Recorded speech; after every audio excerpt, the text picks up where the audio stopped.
ఒక ముఖ్యమంత్రి మీద ఏ విధంగా దాడి జరుగుతుంది, అందులో జగన్మోహన్ రెడ్డి గారు లాంటి ముఖ్యమంత్రి మీద ఎందుకు ఈ మాట అంటున్నాను అంటే, జగన్మోహన్ రెడ్డి గారికి గతంలో ఏ ముఖ్యమంత్రికి లేనంత సెక్యూరిటీ ఉన్నదండి, బందోబస్తు ఉన్నది. ఆ సెక్యూరిటీ రింగ్ ఉంటుంది ఆయన చుట్టూ ఎప్పుడూ కూడా.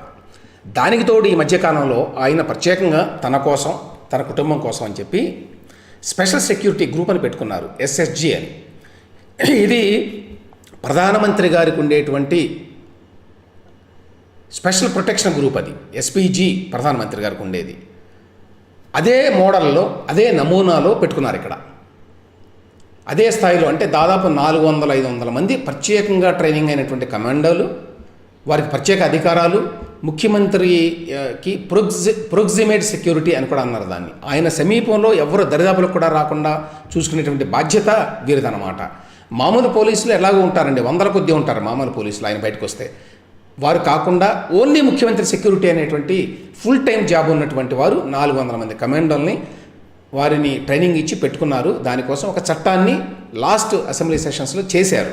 ఆ ప్రకారం ట్రైనింగ్ ఇచ్చి వాళ్ళందరినీ రంగంలోకి దించారు. మీరు ఈ మధ్యకాలంలో చూసుకుంటారు, ఒక మన బ్లాక్ క్యాట్ కమాండోస్ మాదిరిగా డ్రెస్సులు వేసుకుంటున్నారు వాళ్ళు కూడా. చట్టబద్ధంగా వాళ్ళకి చాలా అధికారాలు ఇచ్చారు. జగన్మోహన్ రెడ్డి గారి దగ్గరికి ఎవరైనా వస్తే వాళ్ళని కాల్ చేసేటువంటి అధికారం కూడా వాళ్ళకు ఉన్నది. అంతేకాదు, ఒకవేళ కాల్ చేసినా, ఏదైనా చర్య తీసుకున్నా, షూట్ చేసినా వాళ్ళ మీద ఎటువంటి చర్యలు ఉండవు అని కూడా చట్టంలో పెట్టారు అని గతంలో కూడా చెప్పాను నేను. అంత పటిష్టమైన చట్టాన్ని జగన్మోహన్ రెడ్డి గారి యొక్క సెక్యూరిటీ కోసం పెట్టారు. ఆ తర్వాత జగన్మోహన్ రెడ్డి గారు మామూలుగా తీవ్రమైన సెక్యూరిటీలో వెళ్తున్నారనే విషయం తెలుసు. ఎంత తీవ్రమైన సెక్యూరిటీ ఉందంటే, ఆయనకి ఏ స్థాయిలో భద్రత ఉన్నదంటే, ఆయనకి బుల్లెట్ ప్రూఫ్ బస్సు పెట్టారు. మామూలు బస్సు కాదు అది. ఆ బస్సులో ఆయన తిరుగుతుంటే ఎవరైనా షూట్ చేసినా కూడా ఏమీ కాదు.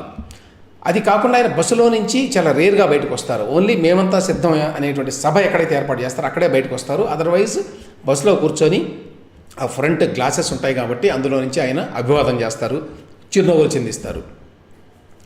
ఆ తర్వాత ఆయన ఎప్పుడైనా బయటకు వస్తే, ఇంత ముందు కానివ్వండి, ఇప్పుడు కానివ్వండి, అన్ని చోట్ల కూడా మీకు మీడియన్ ఉంటుంది రోడ్ డివైడర్ అంటాం కదా, దాని మీద చెట్లు ఉండటానికి కూడా వీల్లేదు, పక్కన కూడా చెట్లు ఉండటానికి వీల్లేదు అని చెప్పి చెట్లు కొట్టేస్తున్నారు ఆయన వచ్చినప్పుడు.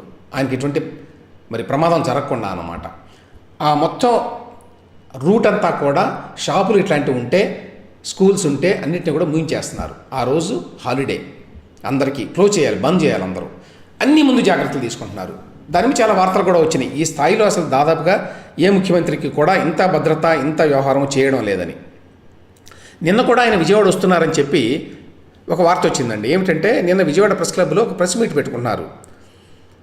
సమతా సైనిక్ దళ్ అనేవాళ్ళు ప్రెస్ క్లబ్లోనండి, బయట బహిరంగ సభ కాదు, ప్రెస్ క్లబ్లో ఒక ప్రెస్ మీట్. అది విషయం ఏంటంటే, ఏపీలో దళితులపై దాడులు, దళిత పథకాల రద్దుపై ప్రెస్ మీట్ ఏర్పాటు చేసుకున్నారట. అయితే సీఎం గారు బస్సు యాత్ర ఉన్నది కాబట్టి విజయవాడ చుట్టుపక్కల, ఆయన విజయవాడ లోపల కూడా రారు.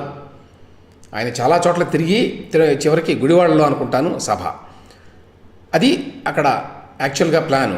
అయితే సీఎం గారు విజయవాడ యాత్ర ఉన్నది కాబట్టి అసలు ప్రెస్ మీట్ పెట్టుకోవడానికి కూడా వీల్లేదు అని చెప్పి పోలీసులు అక్కడికి వచ్చి హడావుడి చేసి ప్రెస్ క్లబ్ నిర్వాహకులను కూడా హెచ్చరించారు, ప్రెస్ మీట్లు ఏమి పెట్టడానికి వీల్లేదు అని చెప్పారని చెప్పి నిన్న వార్త వచ్చిందండి. అంత సెక్యూరిటీ ఉన్నదన్నమాట. అయితే ఇక్కడ ప్రశ్న ఏమిటంటే, ఇంత సెక్యూరిటీ ఉన్న వ్యక్తికి ఈ విధంగా అసలు రాయి వేయడం అనే ఘటన ఎలా జరిగింది?